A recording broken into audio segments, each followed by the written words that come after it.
Hi, everybody.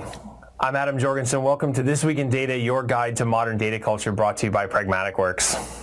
And I'm Devin Knight, and today we have a special topic talking about the top 5 reasons why you need a data warehouse. Only 5? Only 5. We're going to try and narrow it down to 5. I don't know if I believe you, but we have news first. Yeah, of course. Yeah, so start with news. So my first story I have from you is from USA Today, but it's all over. It's really exciting. I'm excited about it because I grew up in the era. I'm sure you did as well. Is it Back to the Future related? Oh, I wish. That would be even better. But it's actually Super Mario related. Okay, all right. All right. I'm coming back. Your interest. All right. So they're releasing a new Super Mario app for iOS. Oh. So you can play Super Mario from your phone. It's called Super Mario Run. This is gonna be great for my productivity. I know. I'll stop where I would actually normally play this, but you know what I'm thinking. But what you can do is it's more of like a run game. So it's one where the screen is constantly moving. Okay. You don't stop it. You kind of jump around. It's going to be there's a free download, but to get unlimited access, it's $10.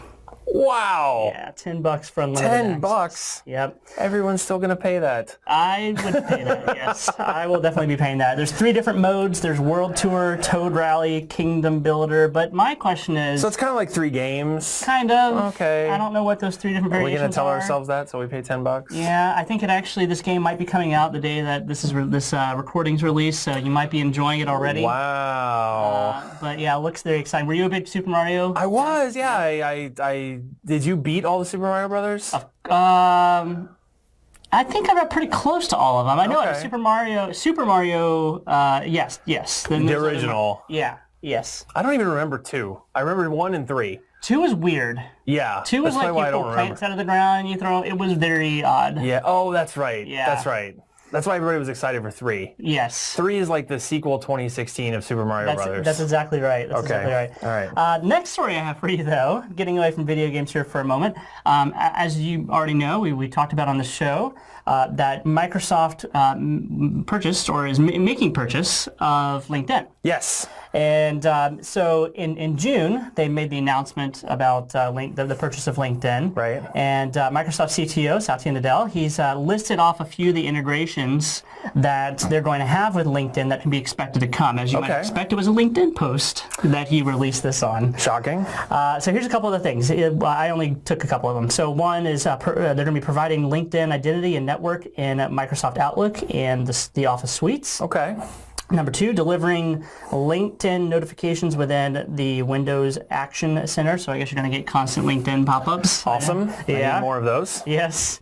Enabling members, I like this one, enabling members drafting resumes in Word to update their profiles and discover and apply for new jobs on LinkedIn. Right from Word. I think that's pretty cool. That's pretty cool. Yeah. It's certainly better than LinkedIn's little box interface trying to fill everything out. And, right. You know. Right. And then the last one I'll here to share with you here, providing enterprise LinkedIn lookup powered by Active Directory and Office 365. So I'm curious what some of these mean. Like, it's interesting to see the Office 365 integration. Yeah, I mean, it's interesting. They're about to put a whole bunch of plugins out of business, right? So there's a whole bunch of plugins that, you know, we've used them in the past, right? Where you can see who's coming to my meeting and what do their LinkedIn profiles look like, and what does their little square picture look like, and you know, that type of thing. So it's good. You know, they're going to close some of those holes that, you know, some of these little independent ones are have been doing. It's not so good for them, but it does allow. There's probably a lot of companies where people can't use those because they're third parties and IT doesn't let them install them in Outlook. So doing this is probably a good thing. Yeah. All right. Then the last story I have for you here. This one comes from Network World. You know, I know those guys. They're good guys. They're good guys? Yeah. This is really interesting to me. So we've had several stories on the show even about autonomous vehicles, automated driving, that sort of thing. But they have their headline here is just one autonomous car will use 40 gigs or 4 terabytes. I'm sorry, 4,000 gigs. Excuse me. Which one is it? 4,000 gigs or 4 terabytes of data a day. What? Yes. Yes. That is a lot. That is a lot. So is it recording all my conversations? Well, you have to think about this. So with an automated or an autonomous car, all of the different sensors that it has on it to be able to drive down the road. Yeah. And so with all those sensors, this is actually according to Intel. So this came from the CEO of Intel. He said the average self-driving car will churn out 4,000 gigabytes of data per day, he says. And that's just for 1 hour of driving a day. 1 hour. So in reality, it's 4,000 gigs or 4 terabytes of data an hour. Yeah. Wow. Yeah. They say each car driving on the road will generate about as much data as about 3,000 people. Wow. And yeah, you kind of brought up the point. Why so much data? There's just so many sensors out. There's hundreds of sensors. Yeah, it makes sense, right? I mean, there's you want I'm fine with the car generating all the data it needs to get me there safely. Yes, right? absolutely. I think that's super important. But plus, it's reading terrain and using probably outside data to, it's not only the data it's generating, but it has to know where it's going and all of that. So I'll be really interested to see what they do with that data. If they're doing, is it all for immediate reaction, or are they actually recording any of it to make decisions on later? Maybe they've got to be storing some of it for telemetry, right, to be able to do research on. Right. Plus, I can't believe they're not recording my conversation, so they're going to use that, right? They're obviously going to resell some of it to the NSA. Conspiracy theorists are going to love this. Absolutely. So that's it for news today, though. Some fun stories. So you said you had 5 reasons. Yes. Why we need a data warehouse. Now, we do a lot of data warehousing. Yeah, absolutely we do. We typically have customers who have more than 5 reasons why they need a data warehouse. And not just because we told you so, right? That's obviously an important reason. But they don't always just take us for that. They need more than that. Right. So you have 5. So give me these because I'm going to use these next time I talk to a customer. Okay, good. Perfect. Well, if they're good. I mean, let's see what they are. Right? Number 1 reason. I'm sorry, number 5 reason. We're going to go backwards up. Okay. We're going to work our way up to number 1. Backwards up. Backwards up. I'm not going to use that. So my first reason here for you is the need to protect your applications. Okay. Right? So you obviously, not obviously, but you obviously have, I say not obviously, then I say it again. You did. It's okay. I was going to let it go. You have either internal applications that you've developed or you've bought, or you have services that you're using that have data. And if you're building reports off those applications, right, or off the data from those applications, right, you could be potentially harming those applications. You could, because you're impacting them. Yeah. So this story I have, actually a company out of Jacksonville, obviously won't mention their name, a banking customer. Bank of America. Dude. Oh. It's not Bank of America. No. I just picked a bank. But their entire ATM system went down because of a single reporting services report even that was going against their application database. Bank of America should be embarrassed about that. You should stop saying that. So yeah, it's one reason is to protect applications that you're trying to report off of, right, data that you're trying to pull in. So build a data warehouse gives you that extra layer of abstraction. Right. There's a lot of other reasons why you would need that other layer of abstraction. Okay. We'll talk about it here. So kind of layers of insulation helping to segment different workloads, exactly, protect that application. Okay, I like that. That's good. All right, my next reason here for you is you just spend too much time building reports, right? How much time that we spend building reports, if you did not already have a data warehouse, is probably a crazy amount of time. So there's a couple reasonings for this. One, unlike a transactional database, right, data warehouses are designed for building reports and doing analytics. So all the data is kind of already pre-brought together. I don't have to go to 16 systems to find it. Right. So it should be easier. Yeah, absolutely. So data warehouses are typically designed by how the business looks at the data, right, as opposed to how an application developer would look at the data, where they have it highly normalized. It might take you joining 15 different tables together to get what you actually need. So from a perspective of actually developing the report, it takes a while, and it also that would impact query performance potentially as well, depending on how things are written out. Yeah. It also we see that a lot. Yes, right? we do. We see that a lot. A lot of people getting sucked into too much time building reports. Absolutely, yeah. The other reason here within that same point that you spend too much time building reports is a data warehouse merges multiple data sources together generally. Right. And so rather than you having to hop between multiple data sources to create these reports, data warehouse pulls those together into a single kind of one version of the truth. You hear that term a lot with data warehousing. So it's another reason why it's going to help you save time when you're building reports. Right. And we'll come back to that, merging different data sources together. That's a big key to data warehousing. It is. Next one here, you need to track data historically. Yeah. So maybe your transactional system, oftentimes transactional systems are not designed to necessarily track data historically. They're more of a, here's what your data looks like right now.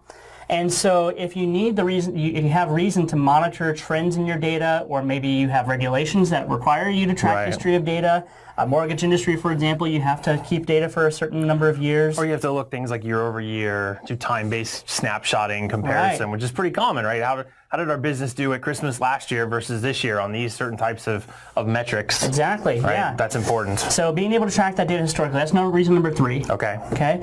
Reason number 2. We're getting to number 1 here. We're getting close. Is you have data quality problems. I mean, I don't.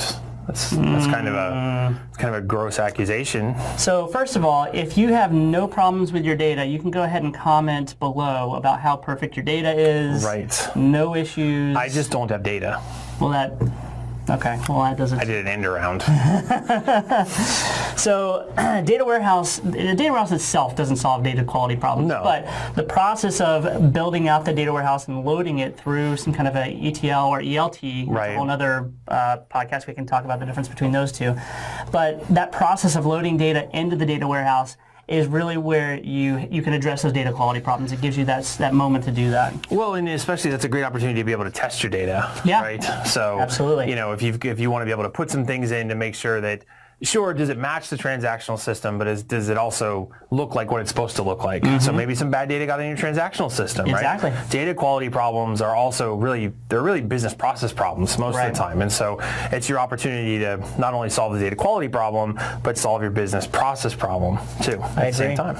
And there's great software that's built into the Microsoft stack to be able to solve some of those problems. You have data quality services, master data services a lot of people are using to be able to kind of maintain those tables after they've been loaded. So but those don't do data testing. They do not. If only somebody would build a product that would do data-centric testing. Yes. That would be great. You know what we should call it? We should call it Legitest. That's a great idea. We should do that. We came up with a product name right here. If you go to pragmaticworks.com, you can see where our idea took us. Might be interesting. And the time that it took us to record this, we also developed, and by we mean other people, a awesome product. Yes, absolutely. So, okay, number 1 reason, this better be good. Yes, so the number 1 reason why you need a data warehouse is... Because I want one. Because somebody told me I need one, right? Yes. That's why we have dashboards. That's true. That's true. But the number 1 reason, we actually already mentioned, but I want to highlight it. I think it's that important and its own point, and it's the number 1 reason, which is that your data is siloed into multiple different sources. So and everyone's is. Everyone's is. If anyone has only a single data source, then you're lucky. You've got in good shape here. Or you're almost out of business. Yes. But the reality is we live in and we work in scenarios where we have different SaaS data sources. Right. We have old mainframe stuff at a lot of companies. We have customer Oracle, files, data Excel feeds, files, CSV files, all kind of vendor files that they send us. We have all sorts of different data sources that we get. And so this is why it's the number 1 reason, because everybody has that, where they have these different data sources, and to be able to pull them into one location and be able to make decisions across all 5, 6, 7, 15 different data sources you have is really, really important. And right now, for a lot of people that don't have a data warehouse, they're doing it sounds like a joke, but it's true. They're doing a lot of copy and pasting of data in spreadsheets, pulling it together. They are. And they're coming to meetings and they're saying, but my report says... Exactly. And then everyone says, no. Yes. My report says something else. I copied and pasted my data way later than you did. Right. So mine's more up to date. And then there's office supplies that get thrown and feelings that get hurt. So to be able to make decisions across all these data sources, looking at payroll and time card entry and the actual sales we've made, or whatever our industry is, we can't do it without something like this. And this is really what's going to allow companies to be able to make those decisions that cross all different silos of data that we have. So we work with a lot of customers that are facing these kinds of issues, right? And I think I agree with all 5. I'm going to use all of these. I'm going to use this as we go forward. So congratulations. I get to work another day. at least to the end of the week. I should make a point that we joke a couple times about that. I am in no fear of Adam firing. No. Someone actually, not from our podcast. Did we get a comment? Not from our podcast, but from something else that I think Brian recorded, that he joked about that, and someone was genuinely worried about that person's job. I am not in fear of my job. Yeah. So everyone here is good. We're good. Just to make sure that's clear. So since we're all going to be here, and we have our 5 reasons, but there's a lot of people who know they have these reasons, right? They could have written this, but they don't really know how to make progress, right? So how can we help them? How do we help them? Yeah, we have a couple ways. Number one way I would help you. Let's get another list here. Now, number one way we have 11 reasons how we can help. Pop some popcorn. Yes. The first reason, though, is through our BI boot camps. So these are more enterprise BI boot camps where we take you through how to build a data warehouse from nothing.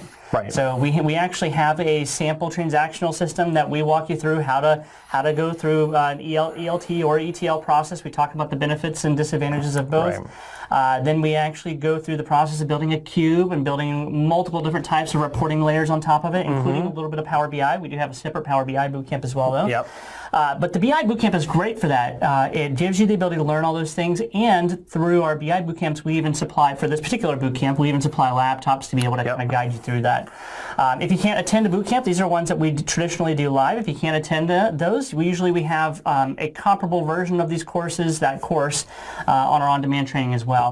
In addition to that, we can also help you through our services side. You want to talk about that for a moment? Yeah, so we have a lot of different ways to come in and assess your environment, help you pilot this type of thing. So maybe you send some folks to the boot camp and you say, okay, we feel great, but we sent Bob and Steve and Susie and they still only have an extra hour a week, right? They feel like they know what they're doing, but they don't have enough time. And we can come in and give you guys that shot in the arm, help you get the ball rolling forward. And then if you need help with that, implement it all the way through for you. So there's a lot of, we like to tell customers sometimes we literally wrote the book on a lot of data warehousing, sort of tongue-in-cheek, but not necessarily. Yeah. But our team is fantastic, and a lot of customers have really seen some amazing things, both from our training, our boot camps, our on-demand, and working with our team. So really, however you need help, wherever your point of need is, that's what we're here to do. Well, that's great. We hope you enjoyed this episode. Make sure you also subscribe to our blog. If you go to blog.pragmaticworks.com, you can kind of get a ongoing review of all these that we have each week. You'll get a notification when they're dropped in. Yeah. I hope you guys enjoyed this. We look forward to showing you our next episode next week. Awesome. Thanks everybody.